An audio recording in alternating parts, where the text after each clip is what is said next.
आप देखेंगे constitutional assembly के पार्ट 2 में बताया जा रहा है कि टोटल 12 अनुसूची हैं। प्रथम अनुसूची में कहा गया है कि राज्यों और केंद्र शासित प्रदेशों की सूचियाँ हैं। दूसरी अनुसूची में बताया गया है कि राष्ट्रपति, राज्यपालों, मुख्य न्यायाधीश, उच्चतम न्यायालय और नियंत्रक एवं महालेखा परीक्षक का वेतन को चर्चा किया गया है अनुसूची 2 में। जबकि अनुसूची 3 में शपथ और प्रतिज्ञान का चर्चा किया गया है।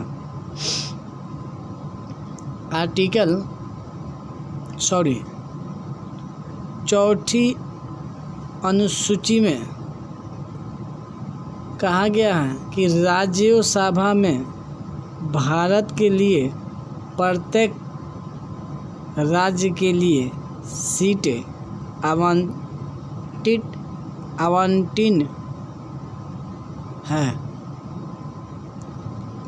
पांचवी अनुसूची में कहा गया है कि अनुसूचित क्षेत्र और जनजातियों का प्रशासन और नियंत्रण है। छठी अनुसूची में कहा गया है कि असम, मेघालय, त्रिपुरा, मिजोरम में जनजातीय क्षेत्रों के प्रशासन के लिए प्रावधान है। सातवीं अनुसूची में कहा गया है कि इसमें 3 सूचियाँ शामिल हैं। सातवीं अनुसूची में इसमें कहा गया है कि इसके अंदर 3 सूचियाँ शामिल हैं। संघ सूची, जिसमें 97 सब्जेक्ट, अब तो 100 है। राज्य सूची, जिसमें 66 सब्जेक्ट था लेकिन अब तो 62 है। समवर्ती सूची, जिसमें 47 सब्जेक्ट था लेकिन अब तो 52 हो गया है। अब चलते हैं 8वीं अनुसूची में। भारत का उल्लेख किया गया है। पहले 14 भाषा था, बाद में 8 भाषा जोड़ा गया। अब 22 भाषा है, जिसमें इंग्लिश नहीं है, और इंग्लिश और राजस्थानी को जोड़ा जाएगा तो टोटल 24 भाषा होगा।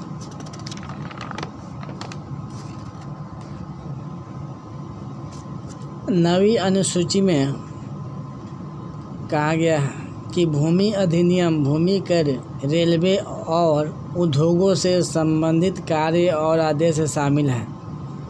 10वीं अनुसूची में दल बदल के आधार पर अयोग्यता के प्रावधान शामिल हैं। 11वीं अनुसूची में ये भी आई है, पंचायती राज के प्रावधान शामिल हैं। 12वीं अनुसूची में इसमें नगर पालिका और नगर निगम के प्रावधान शामिल हैं। चलते हैं अब MCQ की तरफ। राज्यों में पंचायत चुनाव कराने के लिए कौन जिम्मेदार होता है? राज्यों में तो ऑप्शन में दिया है राज्य निर्वाचन आयोग और राज्यपाल और राज्य सरकार, राष्ट्रपति और राज्यपाल। तो राज्य निर्वाचन आयोग होगा। यानी निर्वाचन आयोग जो है राष्ट्रपति, उपराष्ट्रपति, लोकसभा, राज्यसभा, विधानसभा के चुनाव कराता है। जबकि राज्य चुनाव आयोग पंचायत का चुनाव कराता है राज्य में। निम्नलिखित में से कौन सा अनुच्छेद राज्यों के सामान्य न्याय और मुक्त विधि सहायता का अधिकार देता है? आर्टिकल 39A, जबकि आर्टिकल 21A में राइट टू एजुकेशन की बात कहा जाता है, यानी RTE की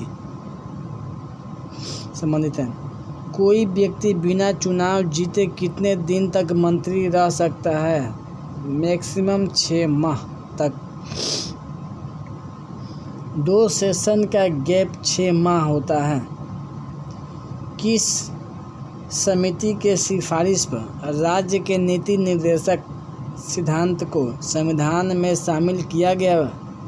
DPSP का। तो तेज बहादुर सप्रू समिति के सिफारिश पर। राष्ट्रपति और उनके अनुच्छेद के संबंध में निम्नलिखित का मिलान करना है। एक तरफ आर्टिकल दिया रहेगा, एक तरफ उसकी प्रावधान दिया रहेगा, यानी प्रोविजन।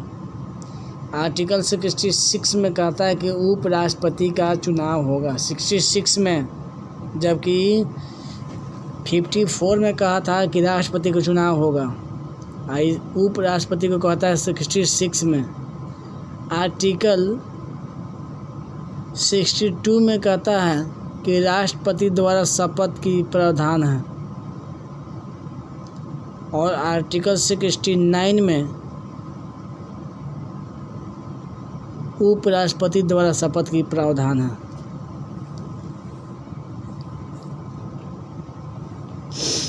क्वेश्चन है कि उपराष्ट्रपति के रूप में चुनाव के लिए योग्यता का उल्लेख किस अनुच्छेद में किया गया है? तो ये बात कहीं नहीं लिखा गया है, जबकि राष्ट्रपति के लिए योग्यता का उल्लेख आर्टिकल 58 में किया गया है। आर्टिकल 84 में संसद की सदस्यता के लिए योग्यता चाहे राज्यसभा हो या लोकसभा होना ही चाहिए। आर्टिकल 157 यानी 157 ये भी यही है। राज्यपाल के रूप में नियुक्त के लिए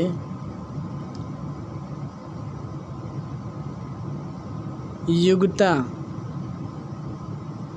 ये आर्टिकल 157 में कहा गया है। प्रोटेम स्पीकर की नियुक्ति कौन करता है? तो याद रखा जाए राष्ट्रपति करते हैं। निम्नलिखित में से अनुच्छेद महिलाओं को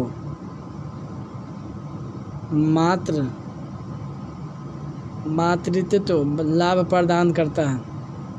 तो आर्टिकल 42। कौन सा प्रावधान संविधान में विदेशियों के लिए उपलब्ध हैं मौलिक अधिकार, जबकि भारतीय के लिए मौलिक कर्तव्य हैं, साथ ही DPSP भी है। अब कहता है क्वेश्चन कि राज्यसभा के सभापति के रूप में चुने जाने का न्यूनतम आयु क्या है? तो न्यूनतम आयु सभापति है ना, तो 35 वर्ष होगा। अगर राष्ट्रपति होता तो 30 साल होता।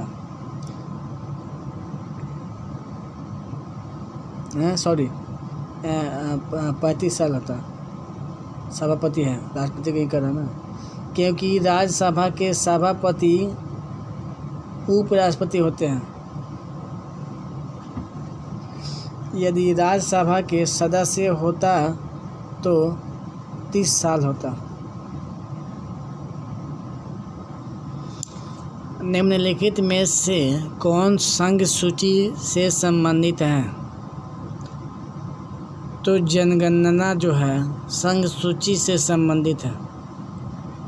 नोट में कहा गया कि जनगणना केवल केंद्र सरकार कराते हैं और प्रत्येक 10 साल पर एक बार होता है।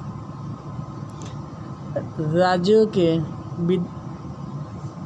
विधानसभाओं में अनुसूचित जातियों और अनुसूचित जनजातियों के लिए सीटों का आरक्षण किस अनुच्छेद से संबंधित है? आर्टिकल 332।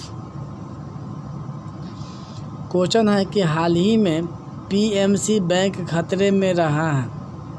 PMC बैंक संविधान की किस सूची से संबंधित है? राज्य सूची से। पंजाब एंड महाराष्ट्र के ऑपरेटिंग बैंक लिमिटेड, जिसे पीएमसी बैंक भी कहा जाता है, एक multi state co operative bank है जिसने 1983 में परिचालन शुरू किया था। 19 निम्नलिखित में से कौन सा सही है? आपातकाल की घोषणा 352 में किया गया था। राज्यों में संवैधानिक मशीनरी की विफलता के मामले में प्रावधान 356 है और वित्तीय आपातकाल के रूप में प्रावधान 360 है, यानी ऑल ऑफ द अबव सही आंसर होगा इसका। निम्नलिखित में से कौन सा सही नहीं है? ऑप्शन है कि प्रथम भारतीय पायलट JRD टाटा, यह भी सही है। मुस्लिम राष्ट्रपति डॉक्टर ज़कीर हुसैन, यह भी सही है। IC में शामिल होने वाले पहले भारतीय सुरेंद्र नाथ टैगोर, ये गलत है, जबकि सत्येंद्र नाथ टैगोर होगा।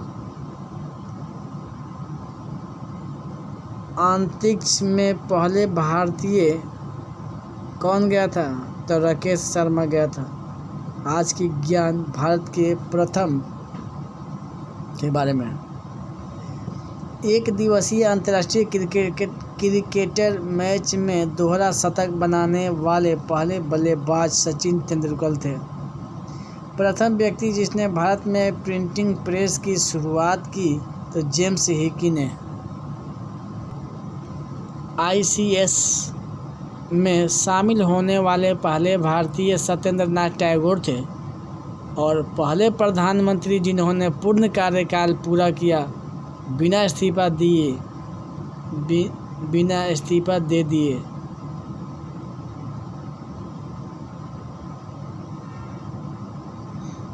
मोरारजी देसाई। प्रथम शिक्षा मंत्री अबुल कलाम आज़ाद, जबकि प्रथम गृह मंत्री सरदार वल्लभ भाई पटेल और अंतर्राष्ट्रीय न्यायालय के प्रथम न्यायाधीश डॉक्टर नागेंद्र सिंह, यह अंतर्राष्ट्रीय न्यायालय के प्रथम न्यायाधीश थे।